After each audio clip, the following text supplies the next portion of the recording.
नमस्कार साथियों, कैसे हैं आप लोग। उम्मीद करते हैं आप लोग अच्छे से होंगे और आप लोग खूब मेहनत से ईमानदारी से आप लोग अपनी पढ़ाई कर रहे होंगे।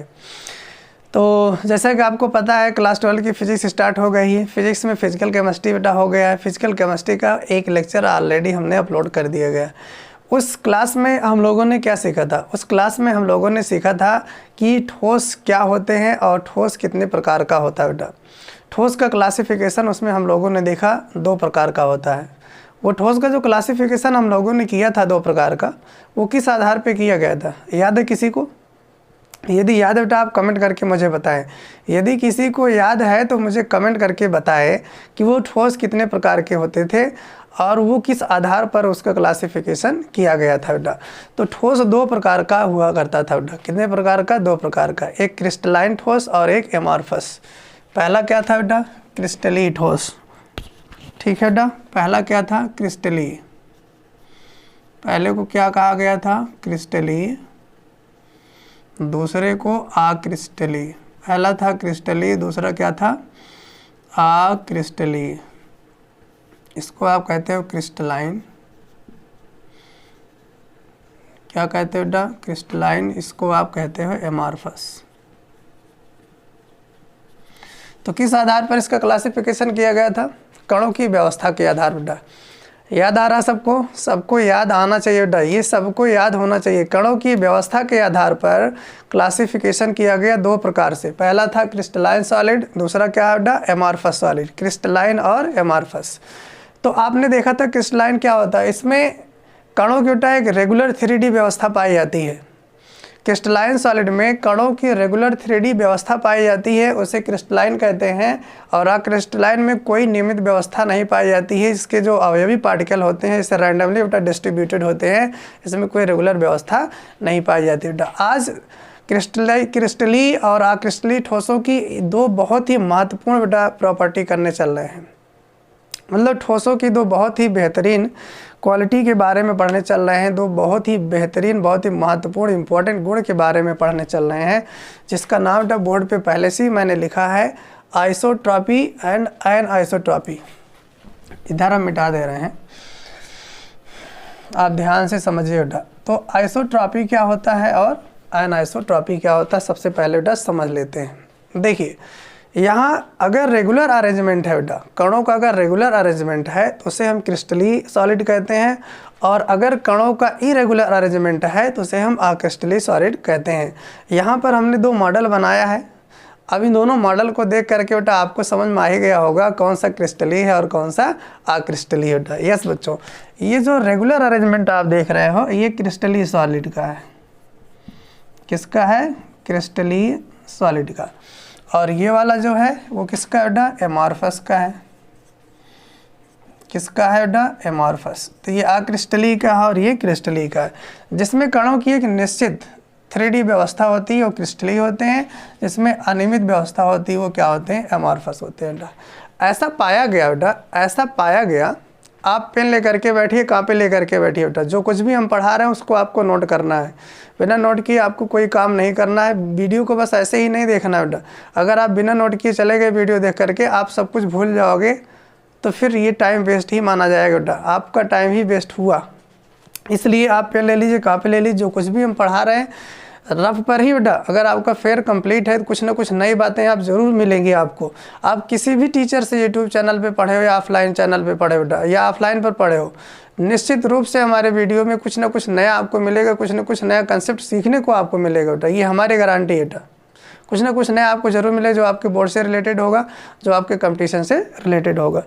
तो क्रिस्टलाइन जो ये क्रिस्टलाइन का मॉडल है और ये एमॉर्फस का मॉडल है। ऐसा देखा गया कुछ पदार्थ ऐसे होते हैं बेटा जिनके भौतिक गुणों में भिन्नता पाई जाती है। और ये जो भिन्नता होती है वो डायरेक्शन पर डिपेंड करती है। किस पे डिपेंड करती थी बेटा? डायरेक्शन पर डिपेंड करती थी। बहुत सारे सॉलिड ऐसे हैं, बहुत सारे ठोस पदार्थ ऐसे होते हैं जिनके भौतिक गुणों में भिन्नता दिशाओं के आधार पर पाई जा रही थी। मतलब ये बेटा, अगर कोई सॉलिड क्रिस्टल है, सॉलिड कोई ठोस पदार्थ है, अगर उसमें किसी पर्टिकुलर डायरेक्शन में जा रहे हैं तो भौतिक गुण अलग है। अगर दिशा बदल करके उसमें दूसरी दिशा में एंट्री कर रहे हैं तो वो गुण ही बदल गया। समझ पा रहे हो हमारी बात बेटा? फिर से इमेजिन करो जैसे कोई सॉलिड है बेटा, उसमें इस डायरेक्शन में आपने एंट्री किया तो कुछ भौतिक गुण जो थे वो कुछ ना कुछ वैल्यू दे रहे हैं। अभी ऊपर से जब एंट्री कर रहे हो तो भौतिक गुण सब बदल गए। तो ये होते हैं डायरेक्शनल प्रॉपर्टी। क्या कहलाते हैं बेटा? इसको डायरेक्शनल प्रॉपर्टी कहते हैं। डायरेक्शनल प्रॉपर्टी क्या कहा जाता है बेटा? Directional properties. तो इसमें क्या क्या आते हैं? जैसे विद्युत चालकता, ऊष्मा चालकता, शक्ति, अपवर्तनांक बेटा। ये ऐसे भौतिक गुण हैं ठोस पदार्थों के जो डायरेक्शन पर डिपेंड करते थे। अगर एक डायरेक्शन में जा रहे हैं तो ये कुछ अलग वैल्यू दे रहे हैं, दूसरे डायरेक्शन में जा रहे हैं तो अलग वैल्यू दे रहे हैं। तो इस आधार पर ठोसों को बेटा फिर से दो भागों में बांट दिया गया। एक को कहा गया आइसोट्रॉपी और दूसरे को कहा गया एनाइसोट्रॉपी। क्लियर हो रही बातें बेटा? तो हमको ये चेक करना है एमॉर्फस और क्रिस्टलाइन में कौन आइसोट्रॉपी है और कौन एनाइसोट्रॉपी होता है। तो आप देखिए ध्यान से बेटा, आइसोट्रॉपी का मतलब क्या होता है? आइसोट्रॉपी का मतलब पहले आप समझ लीजिए, यहाँ पे इसकी परिभाषा हम लिख दे रहे हैं। ऐसे ठोस, आप लिखिए मेरे साथ, ऐसे ठोस जिनके भौतिक गुण, ऐसे ठोस जिनके भौतिक गुण जैसे, ब्रैकेट में लिखिएगा बेटा, चालकता, जैसे क्या बेटा? चालकता, विद्युत चालकता है, ऊष्मा चालकता, शक्ति, अपवर्तनांक आदि। ब्रैकेट बंद। भिन्न भिन्न दिशाओं में क्या होते हैं बेटा? भिन्न भिन्न होते हैं। क्या कहलाते हैं? ये कहलाएंगे बेटा ऐसे ठोस जिनके भौतिक गुण जैसे चालकता, ऊष्मा चालकता, शक्ति, अपवर्तनांक आदि भिन्न भिन्न दिशाओं में भिन्न भिन्न होते हैं, तब उसे विषम दैशिक कहलाते हैं। वो क्या कहलाते हैं बेटा? ये घटना विषम दैशिकता कहलाती है। भिन्न भिन्न होते हैं, विषम दैशिक ठोस कहलाते हैं। विषम दैशिक ठोस कहलाते हैं। दिस इज मोस्ट इम्पोर्टेंट, समझना ध्यान से। बच्चे इसमें बहुत ज़्यादा कंफ्यूज होते हैं। आपको कंफ्यूज नहीं होना बेटा, बहुत इत्मीनान से सुनना है। कोई भी ठोस पदार्थ है, अगर उसमें डायरेक्शन चेंज करने से भौतिक गुण बदल रहे हैं तो उसको विषम दैशिक कहेंगे। क्या कहेंगे? विषम दैशिक कहेंगे, आयन आइसोट्रॉपिक कहेंगे। क्लियर? एकदम समझ लीजिए। अगर दिशा के बदलने से भौतिक गुण बदल रहे हैं तो उसको आयन आइसोट्रॉपिक कहेंगे। आयन आइसोट्रॉपिक कहेंगे घटना, और ऐसे पदार्थों को आयन आइसोट्रॉपिक मटेरियल्स कहते हैं। अब सवाल ये है कि जो क्रिस्टलाइन होते हैं वो एनाइसोट्रॉपिक है कि जो एमॉर्फस होते हैं वो एनाइसोट्रॉपिक है? चलिए चेक करते हैं बेटा, चेक करते हैं इस बात को, कंसेप्ट से चेक करते हैं बेटा। जैसे मान लीजिए हमारे पास कोई प्रकाश है बेटा, कोई प्रकाश की किरण है। अगर ये जो मॉडल आप देख रहे हो बेटा, ये किसका है? क्रिस्टलीय पदार्थ का मॉडल है, क्योंकि 3D व्यवस्था है, 3D रेगुलर 3D व्यवस्था है। इसमें प्रत्येक पार्टिकल जो है एक निश्चित क्रम में व्यवस्थित है। अगर कोई लाइट बेटा इस डायरेक्शन में एंट्री करती है, बहुत ध्यान से समझिएगा। मान लीजिए ये एक डायरेक्शन है AB। अगर कोई प्रकाश की किरण बेटा AB डायरेक्शन में एंट्री कर रही है, कोई प्रकाश की किरण किस डायरेक्शन में एंट्री कर रही है बेटा? AB डायरेक्शन में। तो देखो यहाँ पर इससे टकराने वाले कोई पार्टिकल नहीं मिले हैं, कोई भी पार्टिकल इससे टकराया नहीं है। तो यहाँ इसका कुछ ना कुछ अपवर्तनांक होगा बेटा, कुछ ना कुछ यानी कि वैल्यू होगी। अगर यही पार्टिकल अपनी डायरेक्शन को चेंज कर ले बेटा, इस डायरेक्शन में अगर वो चले तो यहाँ देखो उसका अपवर्तनांक बदल जाएगा। यहाँ अपवर्तनांक मान लो N1 है, यहाँ अपवर्तनांक क्या है? N2। जब लाइट इस दिशा में बेटा एंट्री करती है तो यहाँ पे कोई भी पार्टिकल उसको टकराने के लिए नहीं मिलते हैं, लेकिन जैसे ही इसने अपनी दिशा को चेंज किया तो इसके रास्ते में बहुत सारे पार्टिकल बेटा आ जाते हैं टकराने के लिए। तो यहाँ अपवर्तनांक कम होगा और यहाँ अपवर्तनांक ज़्यादा होगा, क्योंकि जब ज़्यादा कोलिजन होगा बेटा, ज़्यादा टक्कर होगा तो लाइट क्या होगी? बंट जाएगी, लाइट इधर उधर भागेगी बेटा, तो लाइट का रिफ्रैक्शन हो जाएगा, लाइट का अपवर्तन हो जाएगा। क्या ये बात सबको समझ में आ रहा है? तो यहाँ क्योंकि टकराने के लिए पार्टिकल ही नहीं थे बेटा, बीच में गैप था, यहाँ से लाइट निकल गई तो अपवर्तन नहीं हुआ। और अगर डायरेक्शन चेंज हो गया तो यहाँ बहुत सारे लोग टकराने के लिए आ गए। अगर बहुत सारे लोग टकराने के लिए आ गए तो क्या हो गया, अपवर्तन। तो दिशा बदलने से बेटा, दिशा बदलने से प्रॉपर्टी बदल गई है, इसलिए ये क्या होगा, आयन आइसोट्रॉपिक होगा। क्या होगा बेटा, आयन आइसोट्रॉपिक होगा। बहुत बहुत इंपॉर्टेंट है। इसका मतलब जो आपके क्रिस्टलाइन सॉलिड होते हैं वो क्या होते हैं, आयन आइसोट्रॉपिक होते हैं। इस बात को नोट करिए सब लोग। क्रिस्टलीय ठोस विषमदैशिक होते हैं। कैसे होते हैं बेटा, विषमदैशिक होते हैं। क्रिस्टलीय ठोस कैसे होते हैं, विषमदैशिक। समझ में आ रहा सबको बेटा, क्रिस्टलीय ठोस कैसे होते हैं, विषमदैशिक। Are you getting my point? सबको समझ में आ रहा है बेटा? कमेंट लिख करके मुझे बताइएगा, कमेंट लिख करके मुझे ज़रूर बताइएगा यदि आप सबको ये मेरी बात समझ में आ रही है। तो देखो इसमें डायरेक्शन अगर चेंज करेंगे, इस दिशा में जा रहे हैं तो अपवर्तनांक अलग, इस दिशा में जा रहे हैं तो अपवर्तनांक अलग, इस दिशा में आएंगे तो अपवर्तनांक अलग, मतलब अलग अलग डायरेक्शन बदलने से अपवर्तनांक अलग अलग आ रहा है। इसी तरीके से चालकता भी चेक कर सकते हो और शक्ति भी चेक कर सकते हो। तो ये प्रॉपर्टी क्या बेटा, दिशा पर डिपेंड कर रही है। अलग अलग दिशा में जाने पर गुण बदल रहे हैं तो इसको कहते हैं ion isotropic. This is most important बेटा बात। जो क्रिस्टलाइन सॉलिड होते हैं वो आयन आइसोट्रॉपिक होते हैं बेटा, विषमदैशिक होते हैं, ये भूलिएगा मत। बोर्ड पेपर के लिए भी, कंपटीशन के लिए भी ये इंपॉर्टेंट बात है बेटा। क्लियर हुई बातें? अच्छा, क्या इसमें ऐसा नहीं होगा? इसमें देखो लाइट चाहे जैसे एंट्री करा दें, इधर से अगर एंट्री हम करा दें या लाइट को इधर से एंट्री करा दें, कहीं से भी एंट्री करा दें, तो इसमें जो कण है ना बेटा वो अनियमित रूप से व्यवस्थित हैं। जितने पार्टिकल इधर से टकराएंगे उतने ही पार्टिकल हो सकता है बेटा इधर से भी टकराएं। तो इट में भी पॉसिबल 1 या 2 पार्टिकल कम या ज़्यादा हो सकते हैं, लेकिन यहाँ बेटा ऐसा नहीं है कि इधर एक भी पार्टिकल नहीं मिलेंगे टकराने के लिए और इधर 100 पार्टिकल मिल जाएंगे टकराने के लिए। आप मेरी बात को बेटा समझने का प्रयास करिए, क्योंकि यहाँ पर इस तरीके का गैप नहीं है। सभी पार्टिकल बेटा रेगुलर अरेंजमेंट में नहीं है, किधर से भी लाइट निकलेगी, कुछ ना कुछ पार्टिकल यहाँ जरूर टकराने के लिए मिलेंगे। बोलो समझ में आ रहा सबको बेटा? आप कमेंट करके मुझे बताइए, जब लाइट इसमें से एंट्री करेगी, जब लाइट बेटा इसमें से एंट्री करेगी, कुछ ना कुछ पार्टिकल उसको टकराने के लिए हर डायरेक्शन में मिलेंगे। इसका मतलब चाहे आप ऐसे जाओ, चाहे ऐसे जाओ, चाहे किसी भी डायरेक्शन में जाओ, तो ये प्रॉपर्टी सेम रहने वाली है। तो दिशा बदलने से प्रॉपर्टी चेंज नहीं हो रही है, इसलिए इनको क्या कहते हैं, इनको क्या कहते हैं, आइसोट्रॉपिक कहते हैं। इनको क्या कहेंगे बेटा, आइसोट्रॉपिक कहते हैं। क्या कहते हैं, आइसोट्रॉपिक कहेंगे। तो जिसमें दिशा के परिवर्तन से भौतिक गुण ना बदले उन्हें बेटा आइसोट्रॉपिक कहते हैं, और जिनमें दिशा बदलने से भौतिक गुण बदल जाएं उसे हम क्या कहते हैं, आयन आइसोट्रॉपिक कहते हैं।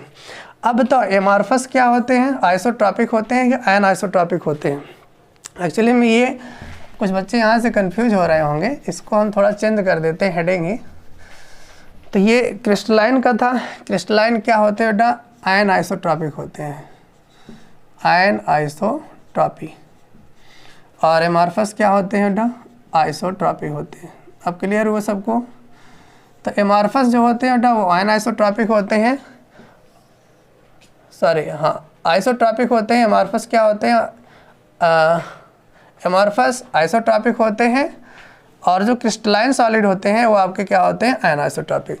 तो जिसमें दिशा बदलने से भौतिक गुण ना बदले, दिशा बदलने से भौतिक गुण ना बदले, वो होते हैं आइसोट्रॉपिक। तो जितने भी आपके अक्रिस्टलीय ठोस पदार्थ हैं वो सब के सब क्या होते हैं बेटा, आइसोट्रॉपिक होते हैं। इसकी डिफिनीशन आप लिख सकते हो खुद। ऐसे ठोस पदार्थ लिखिए मेरे साथ बेटा, मेरे साथ डिफिनीशन लिखिए। ऐसे ठोस पदार्थ जिनके भौतिक गुण भिन्न भिन्न दिशाओं में समान होते हैं, जिनके भौतिक गुण भिन्न भिन्न दिशाओं में समान होते हैं, आइसोट्रॉपिक कहलाते हैं। क्या कहलाते हैं, समदैशिक कहलाते हैं। और जितने भी अक्रिस्टलीय ठोस पदार्थ हैं वो सब के सब क्या होते हैं, समदैशिक होते हैं। तो वीडियो को पॉज करिए बेटा जल्दी से और नोट करिए, इसके आगे चलते हैं। चलिए नोट कर लिया आप लोगों ने। तो इस तरीके से आपने देखा बेटा समदैशिक और विषमदैशिक प्रॉपर्टी क्या होती है। तो आपको इन शॉर्ट याद रखना है, जो क्रिस्टलीय होते हैं वो आयन आइसोट्रॉपिक होते हैं, मतलब विषमदैशिक होते हैं, और जो एमॉर्फस होते हैं वो समदैशिक होते हैं। ओके बेटा। अब एक बहुत ही इंपॉर्टेंट टॉपिक लिया जा रहा है, इसको आप ध्यान से समझिए।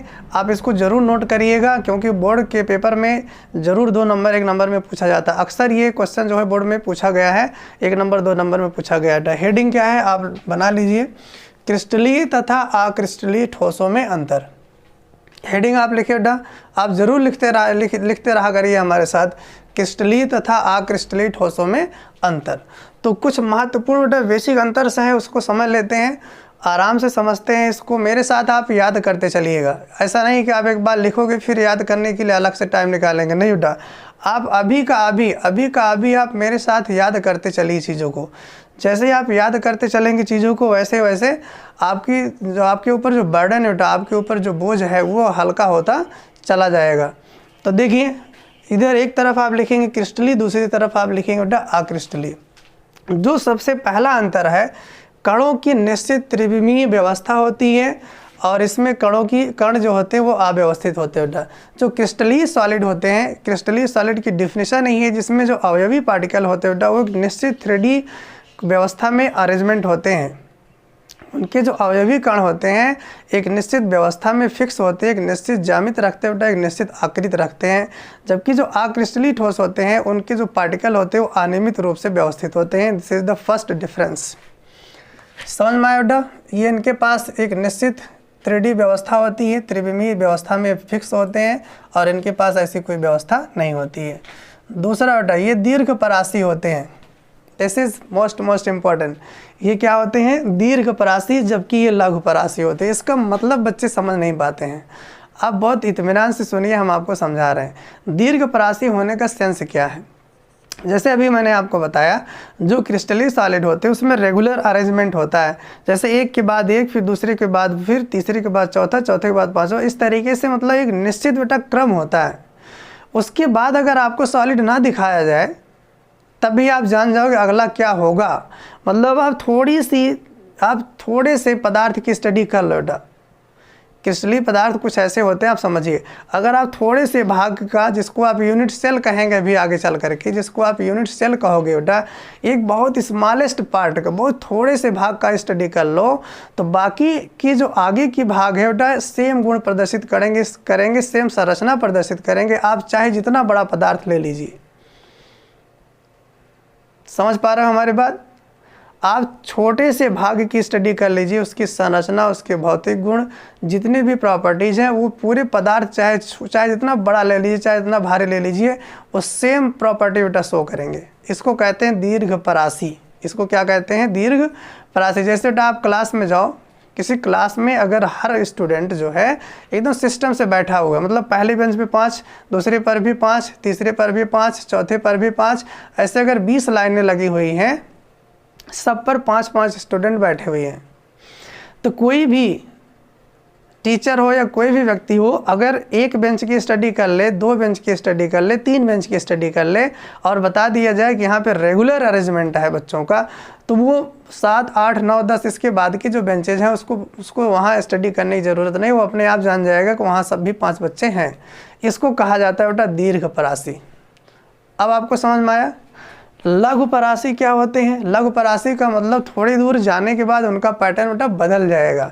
जैसे मान लीजिए अक्रिस्टलीय ठोस है, 2 कणों के बीच की दूरी 10 एंगस्ट्रॉम है। आप समझने का प्रयास करिए।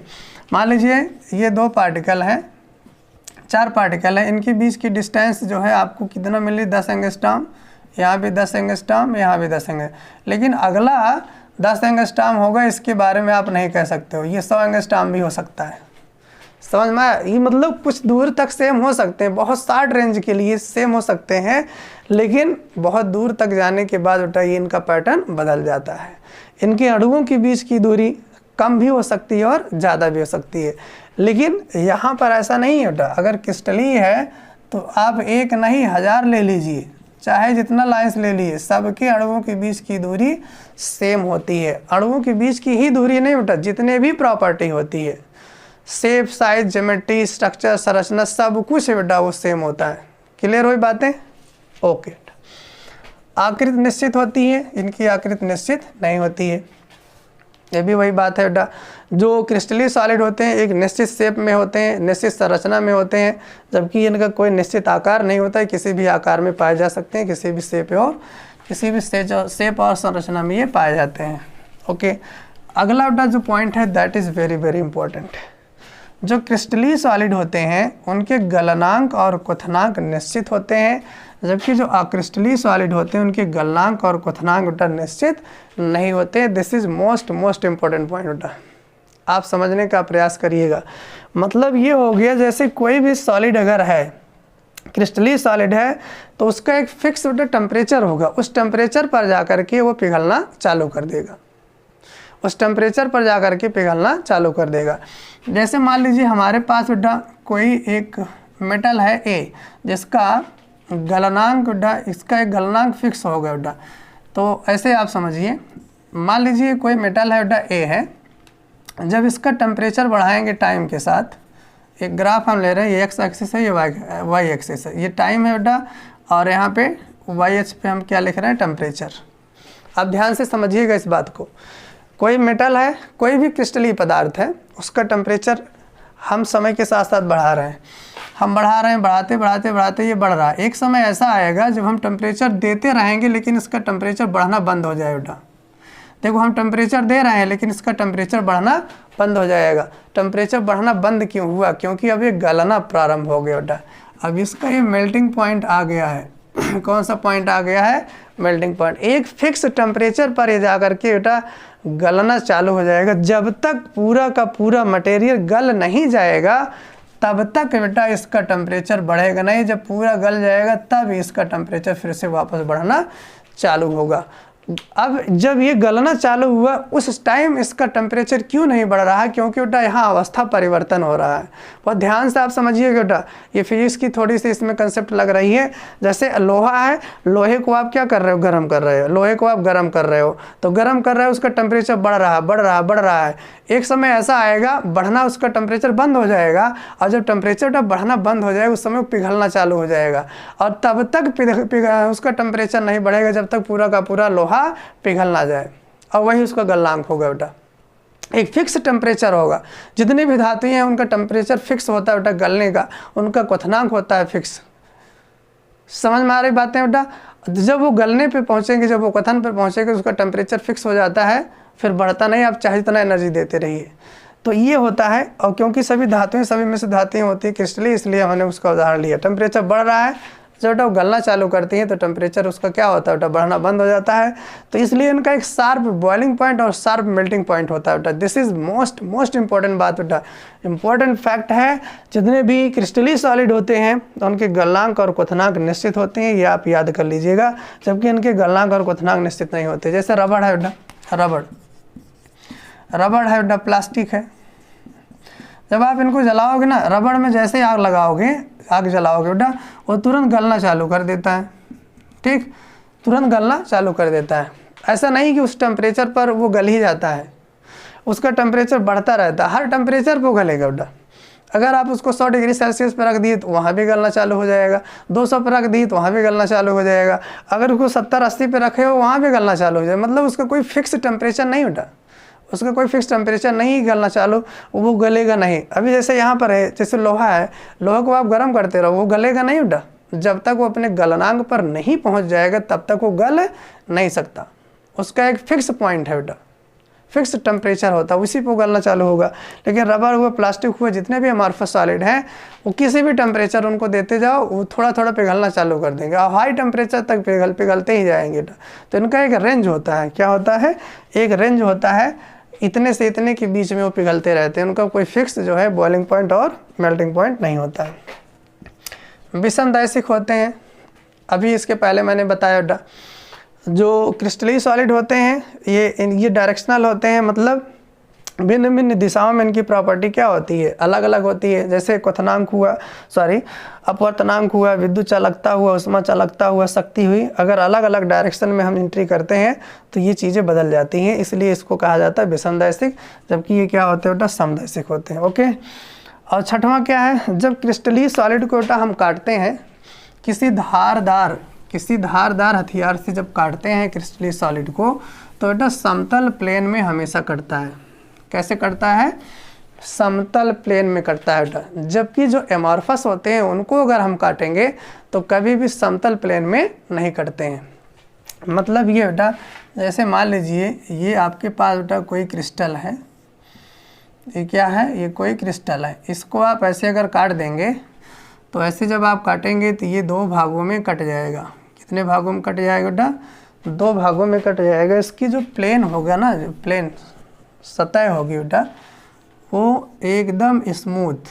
कैसे होगी? एकदम चिकनी सतह होगी बेटा। ये जो कटेगा ना, ये वाली जो सतह होगी एकदम स्मूथ होगी। ये जो 2 भागों में कटेगी एकदम चिकनी सतह होगी बेटा, एकदम चिकनी सतह होगी, स्मूथ। ये जो प्लेन होगा ना बेटा, एकदम प्लेन होगा। देखो सतह चिकनी होगी, समतल चिकनी सतह होगी।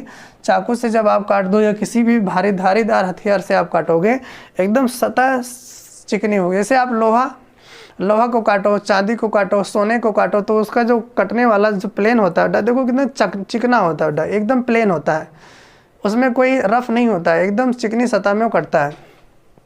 जबकि ये वाले जो होते हैं एमॉर्फस, जिनको आप क्रिस्टली सॉलिड कहते हो, इनको जब आप काटोगे तो इनकी सतह बहुत खुरदरी होती है बेटा। सतह इनकी क्या होती है? खुरदरी होती है और बहुत अनियमित होती है। अगर आप इनको काटोगे तो ये हो गए क्रिस्टलाइन। इसको आप चित्र बना लीजिएगा, ये क्या हो गया? क्रिस्टलाइन। और अगर ये एमॉर्फस है तो उसकी सतह जो है कटने के बाद कैसे बनाएंगे आप लोग? ये देखिए, कटने के बाद उसकी सतह क्या होगी बेटा? अनियमित होगी, रफ होगी। उसकी सतह कैसे होगी? उसकी सतह एकदम अनियमित होगी बेटा। यहाँ पता नहीं दिख रहा होगा कि नहीं दिख रहा होगा, चलिए यहाँ बना देते हैं। उसकी सतह क्या होगी बेटा? अनियमित होगी। क्लियर हो रही बातें? तो इस तरीके से बेटा ये डिफरेंस आपने देखा, ये क्रिस्टलीय ठोस पदार्थ, अक्रिस्टलीय ठोस पदार्थ। ये वीडियो लेक्चर बेटा थ्योरेटिकली था, बहुत ही इंपॉर्टेंट था। यहाँ से थियरी पूछा जाता है, बोर्ड एग्जाम में पूछा जाता है थियरी, कंपटीशन एग्जाम के लिए भी ज़रूरी है, क्योंकि ये फैक्ट आपको बेटा याद होने चाहिए। बीच बीच में क्वेश्चन में यूज करता रहता है बेटा। हम आपके लिए मेहनत कर रहे हैं। जो भी बच्चे बोर्ड का प्रिपरेशन कर रहे हैं, IIT JEE या नेट की तैयारी कर रहे हैं, उन सभी के लिए बेटा ये यूट्यूब चैनल बहुत ही हेल्पफुल होगा। आपसे थोड़ी सी छोटी सी रिक्वेस्ट है, आप ज़्यादा से ज़्यादा तक बच्चों तक बेटा ये वीडियो को शेयर करिएगा। हम आपके लिए मेहनत कर रहे हैं, आप भी अपने लिए मेहनत करिए। Okay, thank you, best of luck. Thank you for watching video बेटा।